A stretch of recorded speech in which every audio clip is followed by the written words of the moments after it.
한 남성이 娘が誘拐されてな、受け渡し場所が厄介だった。 유괴당한 자신이 딸을 구하기 위해 폐쇄된 광산으로 향합니다. そば、深夜によくイノシシや野犬なんかが出る。アニマルトラップもたくさん仕掛けているが、猟銃も手放せん危険な場所だ。 요구 조건은 돈이었고 金は鉱山の中の金庫だ。 세상을 불신하며 銀行など信用できん。 자신밖에 모를 것 같은 이 남성은 이섬미 자산가 하스카베입니다. 脅迫状にはこう書いてあった。 그는 범인의 요구대로 ハスカベ家の墓にある黒犬の像まで1000万円持ってこい。 이곳에 홀로 찾아왔으나 고작 1000만 엔 때문에 そんなはしためらでわざわざ島まで呼び寄せる。 자신이 이곳에 왔다는 게 화가 치밀어 오른 뿐이었죠. 来たぞ! 그리고 이어서 犯人との遭遇に備えていたその時だ。 울음소리와 함께 짐승이 형상이 모습을 드러내고 待って、ちょっと待ってください。大丈夫ですか？ 의뢰 내용을 듣고 있는 남성의 이름은 와카미야. 하스카베와는 과거 인연이 있던 사이입니다. 그보다 전개가 이상합니다. 娘さんまだ解放されていないんですか？いや、娘は無事戻ってきた。じゃあ金を取り返したいということですか？いや、金は誰も取りに来なかった。 듣기엔 아무 문제도 없는 듯 했으나 じゃあ何の依頼ですか？ 유괴된 딸은 돌아왔고 범인 또한 돈을 가지러 오지 않았다는 건 분명 다른 의도가 있을 거라 생각하기 충분했죠. 確かに。前金も用意してやる。すぐに振り込んでいただきたい。おい。 그때 한 남성이 끼어듭니다. 金の上司です。 옆에서 몰래 듣고 있던 남성의 이름은 시시오. 직업은 탐정입니다. ありがとうございます。 하스카베는 성금을 입금하고 잠시 자리를 비우게 되는데 小便ぐらいさせる。 아까부터 상태가 안 좋아 보이던 하스카베는 死にそうだな。やめろ。 곧이어 쓰러지고 ハスカベさん？ハスカベさん？ 뒤이어 의 아들이 방 안으로 들어오지만 戦力？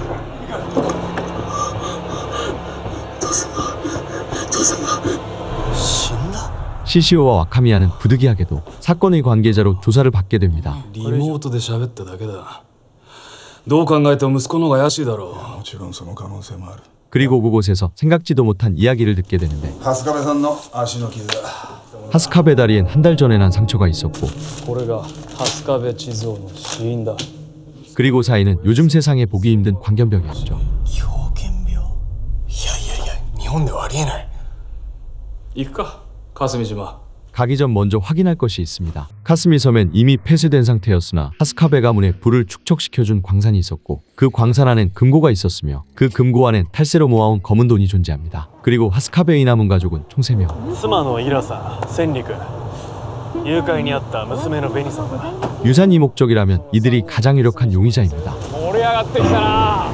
그렇게 시시오와 와카미야는 의뢰인은 의미 없는 의뢰를 수행하기 위해 카스미 섬으로 향합니다.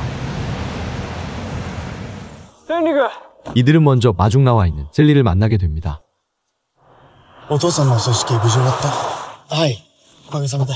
셀리는 어릴 적 와카미야에게 과외를 받은 인연이 있었기에 자연스레 대화를 이어가지만 葬儀のついでに買い物か。ずいぶん余裕だな。おい、勝手なことすんなよ。 시시오는 초면임에도 세니의 물건을 뒤지기 시작합니다. 셀리가 신발 한 짝을 잃어버려 부득이하게 등산화를 구입했는데 鉱山にでも行くつもりか。 그 분실했던 신발은 セリさん、靴が見つかりました。え？もう買っちゃったのに。 알고 보니 집에서 기르던 멍멍이가 가져갔던 거였죠. どうぞこちらへ。 집안에는 다리가 불편한 하스카베의 아내 이라와 집안을 관리하는 집사 바바 見積もりはできました。 그리고 사건과는 관련 없어 보이는 인테리어 업자도 눈에 띕니다. 本日分と注文書になります。 라고 하기엔 히로스의 료코라는 게 신경 쓰입니다. そういうものですか。東京からお客様がお見えです。お帰りなさい。 딸 베니가 집으로 돌아오고 납치 사건에 대한 이야기를 시작합니다. 海岸通りを一人で歩いていたら突然後ろから目隠しをされて、それから何日経ったかは分かりませんが、与えられた水を飲んだ後、急な睡魔に襲われて気がついたらこの家の前にいたんです。顔は見えなかったとして声は？声もあまり。 이미 알고 있던 이야기로 유용한 단서가 없자 이번엔 하스캅의 이야기로 넘어갑니다. お父様は狂犬病を発症されていました。嘘でしょ。 하스카베가 사건 당일날 찍었던 사진 속엔 짐승의 형상을 볼 수 있었고 そういえば山から降りてきた時足首から血を流してた。あの時噛まれたってこと？ 발병 시기 또한 사건 이후 奥様。 그리고 이라는 무언가 알고 있는지 負け。 현실감 없는 단어를 내뱉습니다. 黒犬のたたり。黒犬のたたり 이곳 카스미 섬엔 전설처럼 내려오는 검은 개에 대한 이야기가 있습니다. 그건 묘지에 처음 들어간 사람은 금요의 파수꾼이 되어 성불조차 못한다는 미신과 그 미신을 맹신하던 사람들은 자신을 대신하여 검은 개들을 희생양으로 삼게 되었고 그로 인해 성불하지 못한 개들은 한밤중에 땅속에서 기어나와 사람들을 덮친다는 전설이었죠. いくらなんでもたたりって非科学的でしょ。 사건 현장으로 이동합니다. 시시오 대신 사건을 분석하는 와카미야. なぜ誘拐犯はここを受け渡し場所にしたんだ。春日部家の敷地内でアニマルトラップだらけ。犯人にとって危険すぎる。そして犯人は金を受け取らずに娘を解放した。 범인의 목적이 돈과 유괴가 아니라면 春日部さんをここに来させること自体が目的だった。悪くない推理だ。 하지만 단서라 할 수 있는 당시 찍혔던 사진과 발목의 난 상처 그리고 사인만 가지고는 사건을 파악하긴 부족합니다. 黒犬のたたりを甘く見ない方がいい。 그렇게 시시오는 충고를 남긴 뒤 誰も一人にすんなよ。 와카미야에게 사건을 맡기고 도망가듯 떠나게 되죠. なんだよ。 그날 밤 셀리는 빨리 금고에 가고 싶지만 또다시 신발을 찾을 수 없습니다. ビルの小屋に靴はございません。今夜は山に行くなっていうことよ、センリー。せっかく霧が晴れてるからチャンスなんだよ。もう川口行くわ。 그가 한밤중에 몰래 가려는 이유는 最近はドローンで撮影してるやつとかもいるんだ。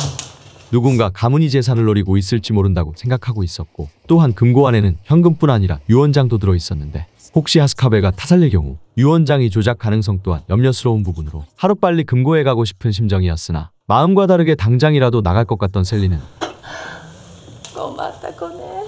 이미 잠들어 버렸죠. 誰の血だろうね。 다음 날이 되었습니다. 本当に行くの？今夜こそ行ってくるよ。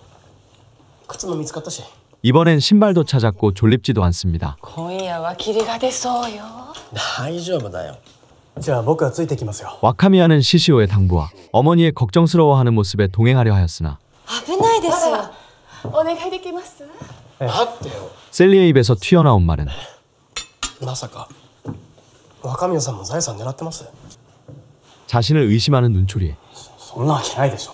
계속 같이 가겠다고 한다면 오히려 오해만 살 것 같습니다.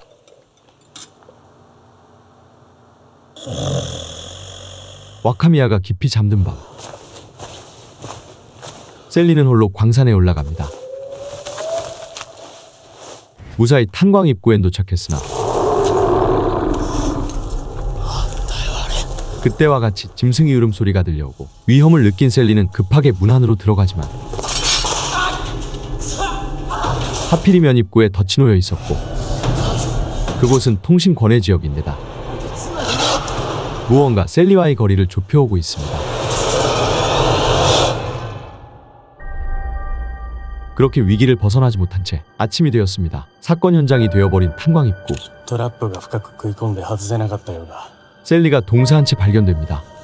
携帯には父親と同じく魔剣の目が映っていたらしい。 와카미야는 시시오에게 사건을 보고합니다. 息子の新しい靴はなくならなかったか。すぐに見つかったけどな。なんでわかった？ 시시오는 셀리의 이전 신발에서 개들이 좋아하는 지렁이 냄새를 맡았고 새 신발도 분실했다면 누군가의 도적으로 똑같은 작업을 했을 거라 추측하고 있었죠. 野犬に噛みつかれる。魔剣な。狂犬病にはかかってなかったのかな。はあ、どういう意味で？なんか知ってんだったら言えよ。 또한 시시오의 종잡을 수 없는 추리는 와카미야에게 혼란만 가중시킬 뿐입니다. 大体今どこなんだよ。本当にお一人で山へ行かれるんですか？ 이번엔 와카미야가 광산에 올라갑니다. 私も一緒に行きます。若宮さんにもしものことがあったら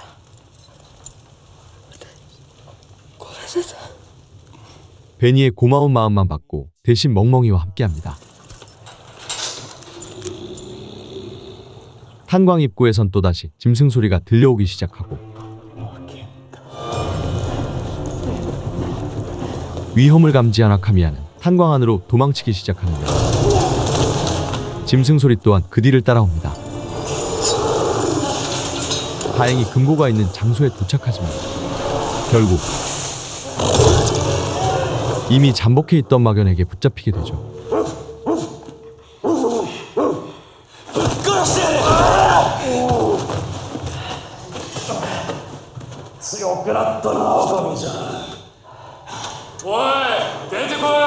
막연의 정체는 시시오와 드론이었고 こんなことするために俺をここに来させたんだ。悪く思うな。犯人をおびき出すためだ。 그리고 범인의 정체는 인테리어 업자 부부였습니다. リフォーム屋さん。ああ。でも何のために春日部さんや千里君を殺してもこの人たちに遺産は入らないだろう。ヒントは金庫の中にあるはずだ。 샌리의 말대로 금고 안에 유언장이 들어있었고 유족들도 없는 이곳에서 유언장을 읽기 시작합니다. 何やってんだ。犯罪だぞ。遺言書。私、春日部千蔵は次の通り遺言する。1、私の所有するすべての不動産を妻である春日部イラおよび息子である春日部千里に5部の折半で相続させる。2、その他私に属する一切の財産は国際連合児童基金に遺贈する。以上。 유언의 내용을 알게 되면서 신경 쓰이는 건 딸 베니는 거론조차 되지 않았다는 사실과 그 사실이 이들 부부에겐 중요한 문제라는 거였죠. どういう意味だ。この事件には2つの誘拐が絡んでいる。 그동안 탐문 수사를 진행하였던 시시오. 과거 베니의 유괴 사건 이전에 20年前のだ。 또 다른 유괴 사건이 있었다는 사실을 알게 됩니다. 誘拐された子の名前はフラッグ・青。 실종된 아이의 부모는 이들 부부였고 협박 편지의 DNA를 통해 범인은 바로 베니의 친부모라는 사실을 알게 됩니다. 実の親。 점점 이야기는 진실에 접근하자 私たちは 결국 남편이 입을 엽니다. 青海の1歳の誕生日です。 지금으로부터 20년 전 이들 부부가 딸과 함께 나들이를 나오며 사건이 발생합니다. 私ちゃちゃっと買い物済ませてくるから。ちょっとちゃちゃっとだよ。 아내가 장을 보고 남편은 잠시 눈을 붙인 사이 開いた開いた。青みは 그 잠깐 사이에 아기가 사라졌습니다.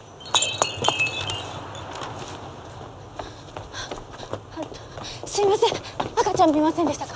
한 살짜리 아기가 혼자서 어딜 간다는 건 불가능하기에 경찰들은 유괴 사건으로 수사를 진행하지만 それからたった2週間で 하지만 돈은 목적이 아닌지 범인으로부터 어떠한 연락도 없었고 믿었던 경찰 또한 무슨 이유에선지 謝ってねえで早く探しに行ってくれよ。 사건을 급하게 종결시켜버립니다. 捜査を打ち切られて所長は逃げるように辞任した。申し訳ありません。 그렇다고 이대로 포기할 순 없기에 이들 부부는 인생을 걸고 딸을 찾기 시작합니다. 娘を探してます。よろしくお願いします。すいません。娘を探してます。よろしくお願いします。毎年年だけは1個増えるけど写真は1歳のままで、それでも一つだけ望みをかけて書き続けたことがあります。 대부분의 실종 사건이 그렇듯 아무런 성과 없이 고통스러운 인내를 되풀이하던 중 じゃあどうやって見つけたんですか。目があったんです。 드디어 10년 만에 すいません。どうぞ。 딸을 찾게 됩니다.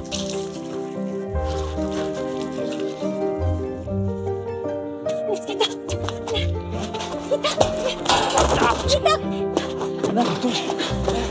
青みがいたの。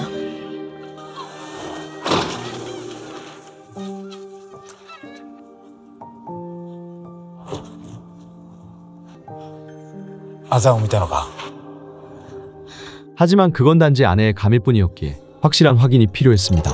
お仕事帰りですか。 우선 그녀에게 접근하기 위해 손님으로서 가게에 들어갑니다. 君はどうしてこういう仕事をしてるのかな。どうしてだと思います。 술 기운에 주책도 없이 본심도 나오게 되고 パパになってあげるから。できればこういう仕事はやめてくれないかな。 딸의 신체적 특징은 등에 있던 독특한 점이었기에 그것만 확인하면 되지만 すごい背中空いてて。やだー。 성인 여성의 등을 마음대로 볼 수 있을 리 만무했고 그녀가 하스카베 집안에서 살고 있다는 걸 알게 된 후 あの家ずいぶん古そうだったよな。じゃあ見積もりだけでもお願いしようかしら。ありがとうございます。 하스카베가에 잠입하기로 합니다. 가족들과도 얼굴을 익힌 사이에 あ、お嬢様、ちょっとじっとしてください。髪の毛がファスナーに挟まっているので、動かないで。 베니에게 자연스레 접근하지만 どうかなさいましたか。 딸의 특징을 확인하기란 쉽지 않았죠.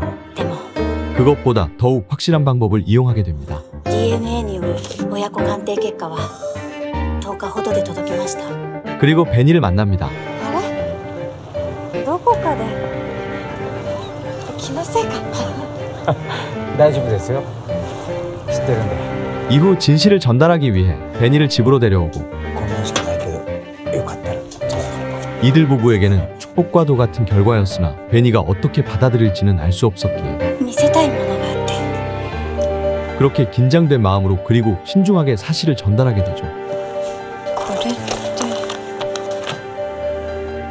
そしてうちらは蓮壁家の財産を青海に相続させて、それで青海と一緒に暮らしていこうと計画を立てました。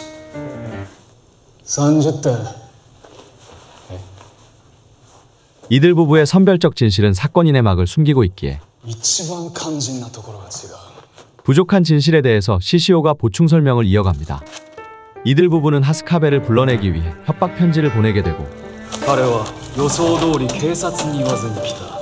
하스카베는 과거의 유괴 사건이 드러날까 걱정되어 협박 편지의 요구대로 가문의 부지로 오게 됩니다.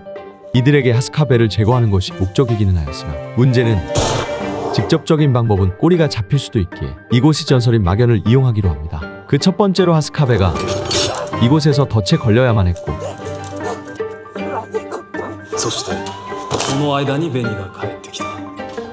ベニさん大丈夫ですか。 계획대로 집으로 돌아온 베니는 하스카베를 위한 또 다른 준비를 합니다. 旦那さん大丈夫ですね。はいできるわ。 이후 돌아온 하스카베는 베니가 준비해놓은 약을 급한 대로 사용하게 되고 그렇게 첫 번째 사건을 훌륭하게 마친 베니, 이번엔 셀리 차례입니다. そして静雄の死因を知った千里は狂犬病を恐れてワクチンを打つ可能性があった。だから投資させることにした。 그 역시도 미리 숨겨놓은 덫에 걸리게 되고 千里の靴にミミズの匂いを染み込ませてビルに後をつけさせた。 비를 이용해 뒤쫓아온 베니는 外してくれよ。 계획에 문제가 없음을 확인 후 どうしてせっかくこんなにがっちり食い込んでるのに。 덫에 걸린 셀리를 방치한 채 이 역시도 막연히 전설로 사건을 위장합니다. ハスカベ家の行動パターンを把握することも一緒に暮らしてないあんたらには不可能だ。この一連の計画を立てたのはベニ。 모든 것은 베니의 계획이었죠. 당연히 이들 부부에겐 돈은 중요치 않았습니다. 青海、君さえよければこれからうちらと一緒に暮らさないか。 그저 어렵게 찾게 된 딸과의 행복한 삶이었으나 3人で幸せになろう。 하지만 お金持ちになって 그것만으로는 만족할 수 없었던 베니. 私の言う通りにしてくれる？ 이미 알 수 있듯이 베니의 목적은 하스카베가의 유산으로 이제 이라만 남았습니다. 家に行かせてくれ。早く行かないと青海が。大丈夫だ。今頃ぐっすり眠ってる。 베니가 또다시 범행을 저지를까 걱정도 되지만 시시오는 여기 오기 전 이미 사건이 전말을 파악하고 있었고 ただし山に行く前にベニは眠らせておけ。は？なんで？救急箱の中に強めの睡眠導入剤があっただろう。この前若見ちゃんが飲まされて朝までぐっすりだったやつだ。 다행히 베니는 깊이 잠들어 있을 겁니다. 待って、お願いします。私たちがやったことにしてください。うたた寝した俺の責任だ。 하지만 시시오도 모르는 또 다른 변수가 있었는데 使用人が父親代わり。彼女がそう言ったのか。ああ、父の日に子供のいない私に気遣ってベニさんがプレゼントしてくれたんです。 그건 베니를 딸처럼 여겼던 바바의 존재였습니다. 0点は俺だったか。おい、どうした？ 시시오조차 예측하지 못한 전개는 결국 어떤 결과를 초래하게 될까요? 셜록 극장판 바스커빌가에게. 이 작품은 일본 드라마 셜록의 극장판이자 아서 코난 도일의 동명고전 추리 소설을 일본의 현대 배경으로 리메이크한 작품으로 단순한 설정 변경이라기엔 상당히 많은 각색이 이루어져 전혀 다른 매력으로 감상하실 수 있는 작품입니다. 원작의 설정에 가슴 아픈 서사가 추가되어 고전의 명작을 한층 더 깊이 있게 즐기실 수 있는 작품으로 해당 작품과 함께 드라마도 같이 보신다면 더욱 재미있게 감상하실 수 있을 거라 생각됩니다. 지금까지 시청해주셔서 감사합니다.